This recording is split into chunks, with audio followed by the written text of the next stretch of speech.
40-50 வயதுகளை நெருங்குகிற போது நான் சந்திக்கிற பெரும்பாலான பெண்களுக்கு இருக்கிற பெரிய பிரச்சனை ஃப்ரஸ்ட்ரேஷன்.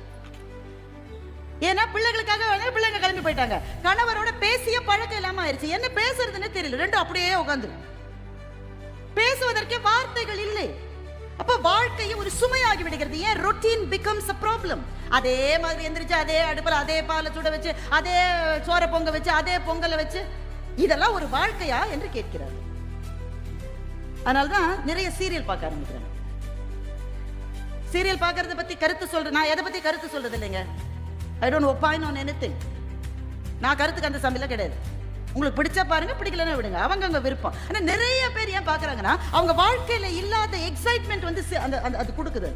வாழ்க்கையில ஒரு எக்ஸைட்மெண்ட் இல்லை, அதேதான். ஆனா சீரியலை பார்த்தா ஒரு நாள் குத்துது, ஒரு நாள் கொல்லுது, ஒண்ணு உருளுது, ஒண்ணு பொருளுது.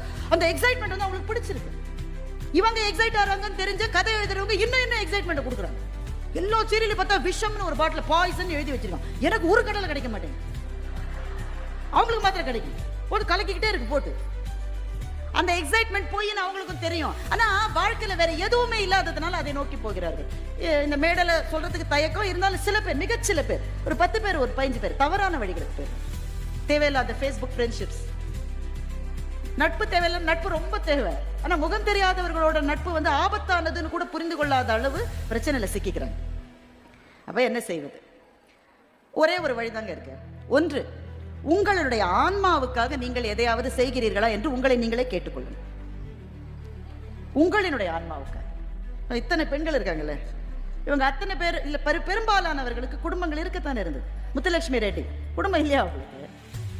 திருமணம் ஆவதற்கு முன்னே கணவர் சுந்தரா ரெட்டியை பார்த்து சொன்னார், 29 வயசு முத்துலட்சுமி ரெட்டிக்கு திருமணம் ஆற போது.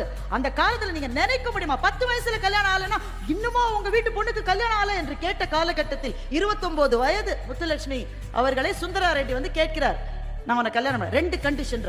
அவ்வளோ வயசு காத்திருந்தவர்கள் யாராவது ஒருத்தர் வந்தா வீட்டுல கல்யாணம் பண்ணி கொடுத்துட்டு தானே பார்ப்பாங்க. ஆனா முத்துலட்சுமி சொல்கிறார் 2 கண்டிஷன். 1, உங்களுக்கு சமமாக என்னை நீங்கள் நடத்த வேண்டும். 2வது, என்னுடைய வாழ்க்கை சமூக பணியை சார்ந்துதான் இருக்கும், அதற்கு நீங்கள் தடை விதிக்க கூடாது. இத முத்துலட்சுமி ரெட்டி எழுதியிருக்காங்க, நான் சொல்லல. போய் படிச்சு பாருங்க அவங்க வாழ்க்கை வரலாற்று. அவர்கள் வாழ்க்கை அப்படித்தான் வாழ்ந்தார்கள். எனவே நீங்கள் உங்கள் ஆன்மாவுக்காக எதையாவது செய்கிறீர்களா? ஒருத்தருக்கு கோலம் போட பிடிக்கும், படம் வரைய பிடிக்கும், தோழிகளோடு சேர்ந்து வெளியே போவது பிடிக்கும், கோவில்களுக்கு போக பிடிக்கும். ஒவ்வொருவருக்கும் ஒரு திறமை இருக்கிறது, ஒரு ஆர்வம் இருக்கிறது. அதை நீங்கள் அதற்காக என்ன நேரத்தை செலவிடு. எங்க வீட்டுல நேரமே கிடைக்காது, வீட்டுக்காரர் வேலை செய்ய சொல்லுங்கன்ற செய்வாங்க. செய்ய மாட்டாங்களோ அப்படின்னு நீங்க பயப்படுறதுனால அவங்க நல்ல சௌரியமா இருக்காங்க. இது இருவரும் சேர்ந்து பயணம் செய்ய வேண்டிய பாதை தோழிகளே. எனவே உங்கள் மனதுக்கு உகந்ததை நீங்கள் செய்தால்தான் உங்களினுடைய ஆன்மா மலர்ச்சியோடு விளங்கும். அந்த மலர்ச்சி இல்லைன்னு வச்சுக்கோங்களேன், அந்த ஃப்ரஸ்ட்ரேஷனை நீங்க உங்க வீட்டுக்காரத்தை தான் காமிப்பீங்க. அதனாலதான் அவர் சொல்றாரு, கல்யாணம் ஆனப்போ கோவில்ல இருந்த அம்பிகை சிலை மாதிரி இருந்தா, அப்ப இப்போ வாசல்ல இருக்கிற துவாரபாலக மாதிரி ஆயிட்டாங்க.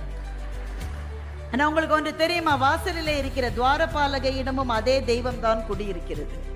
அதுவும் தெய்வம் தானங்க. எனவே உங்களுக்காக நீங்கள் என்ன செய்ய வேண்டும்? நம்மோடு ஒத்த கருத்துக்கள் உடையவர்களோடு இணைந்து வாழ்க்கையினுடைய இந்த காலத்தில் உங்களுக்காக கொஞ்சம் நேரத்தை ஒதுக்குங்கள். அப்படி ஒதுக்குகிற விஷயம் என்னவோ வேணா இருக்கலாம், ஆனால் அது இந்த மண்ணுக்கும் நம்முடைய பண்பாட்டுக்கும் நம்முடைய கலைக்கும் முக்கியமாக நம்முடைய இலக்கியத்துக்கும் உயிர் சேர்க்கக்கூடிய விஷயங்களில் உங்கள் மனத்தை உங்கள் நேரத்தை திருப்பினால் அந்த மிட் லைஃப் கிரைசிஸ் என்று சொல்லுகிற அந்த தேக்கம் உங்களுக்கு வராது. அந்த தேக்கத்தை கடந்து போவதற்கு ஒரே வழி கலை, இலக்கியம், ஆன்மீகம், தேசத்தின் மீதும் மண்ணின் மீதும் நாம் கொள்ளுகிற பற்று. எதுவுமே முடியலைங்க, எனக்கு அதெல்லாம் எதுவுமே தெரியாதுங்க. ஒண்ணு வேணாம்மா, ஸ்கூல்ல உன்னோட படிச்சவங்க, வீட்டுக்கு பக்கத்துல இருக்கிறவங்க 5-6 பேரோட சேர்ந்து ஒரு 4 கோயிலுக்கு போயிட்டு வாமா, அது தருகிற மகிழ்ச்சியை வேற எதுவும் தராது. என் குடும்பம் நான் இல்லாவிட்டால் இயங்கவேங்க, நல்லா இயங்கும். சும்மா நாமே நினைச்சிட்டு சலம்பிக்கிட்டு திரியிறோம், நல்லா இயங்கும். நான் மருத்துவமனையில் இருந்த போது நான் முன்னாடியில நினைப்பேன், நான் இல்லாட்டா எங்கள் வீட்டில் எதுவுமே நடக்காது. மருத்துவமனையில் 22 நாள் இருந்தேன். அதோட நான் நினைப்பேன், என்னுடைய அலுவலகம் நான் இல்லாவிட்டால் பொல பொல பொலவென்று கொட்டிவிடும். ஒன்றும் இல்லை, நல்லா இருந்தது. எனவே அது நடக்கிறபடி நடக்கும். நாம் தான் நடத்துகிறோம் என்று நினைப்பது கோபுரத்தை பொம்மைகள் தாங்குவதற்கு ஒப்பானது. எனவே உங்கள் ஆன்மாவுக்காக ஏதாவது செய்யுங்கள். அப்படி செய்வதை இந்த தேசத்தினுடைய மண்ணின் மாண்பை இன்னமும் பொலிவு பெறச் செய்கிற விஷயங்களில் நடத்துங்கள்.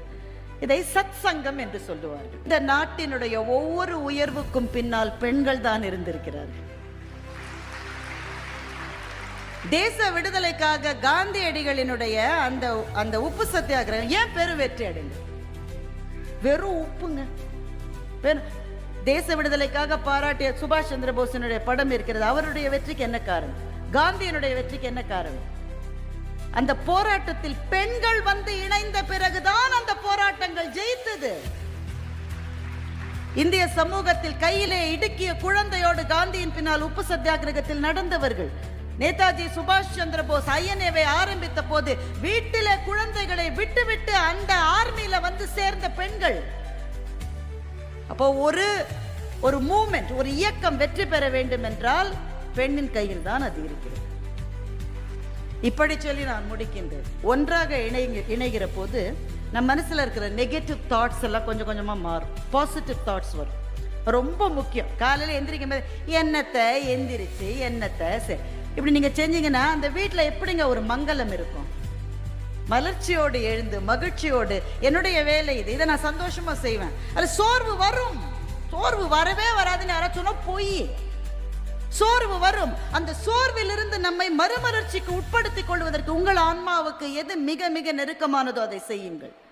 தெய்வத்திடம் சரணடையுங்கள். அவனுடைய பாதங்களில் நம்முடைய தனக்கு உவமை இல்லாதான் தாழ் சேர்ந்தார்கல்லால் மனக்கவலை மாற்றல் அரிது. இதுதான் வள்ளுவன் நமக்கு கொடுத்திருக்கிற வேதம். எல்லா மனக்கவலையையும் இந்த முருகனுடைய பெயரை சொல்லுகிற போது நமக்கே எழுந்து அந்த கும்பியில கலந்து கொள்ள வேண்டும் என்கின்ற ஆர்வம் வருகிறது. அவன் பேர் தானங்க இங்க வந்தது. யாரா முருகனை வேஷம் போட்டுட்டு நின்னாங்களா இங்க? இல்லையே. அவன் பேர் தானே வந்தது. முருகன்ற பேரை கேட்ட உடனே அப்படி ஒரு துள்ளல் வருகிறது. ஆன்மீகம் என்பது மனத்தை மலர்ச்சிக்கு உள்ளாக்குகிற புகலிடம். அதுக்காக 70 வயசு ஆறாம் பிறகு பார்த்துக்கலாம் இருக்காதீங்க. அப்ப 70 வயசுல எப்படி இருக்க போறோன்னு யாருக்கு தெரியும்?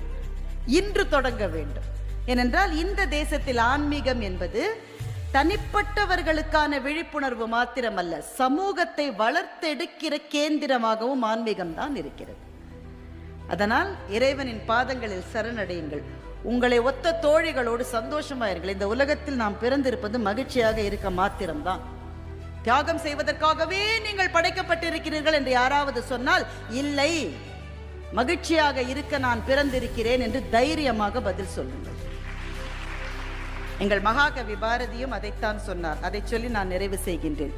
போற்றி போற்றி ஜெய ஜெய போற்றி, இப்புதுமை பெண்ணொளி வாழி பல்லாண்டிங்கு மாற்றி வையகம் புதுமையுறச் செய்து மனிதர் தம்மை அமரர்களாக்கவே ஆற்றல் கொண்ட பராசக்தி அன்னை தன் அருளினால் ஒரு கன்னிகையாகியே தேற்றி உண்மைகள் கூறிட வந்திட்டாள். செல்வங்கள் யாவற்றிலும் மேற்செல்வம் எய்தினோம் என்று சொன்னான் எங்கள் மகாகவி பாரதி. ஒவ்வொரு பெண்ணும் பராசக்தியினுடைய வடிவம். இன்னும் சொல்ல போனால் சீதையும் சூர்பனகையும் ஒவ்வொரு பெண்ணின் மனத்துக்குள்ளும் இருக்கிறாள். நீங்கள் சீதையை முன்னே கொண்டு வருகிறீர்களா, சூர்பனகையை முன்னே கொண்டு வருகிறீர்களா என்பதை வைத்துத்தான் உங்களினுடைய வாழ்க்கையின் வெற்றியும் தோல்வியும் அமையும்.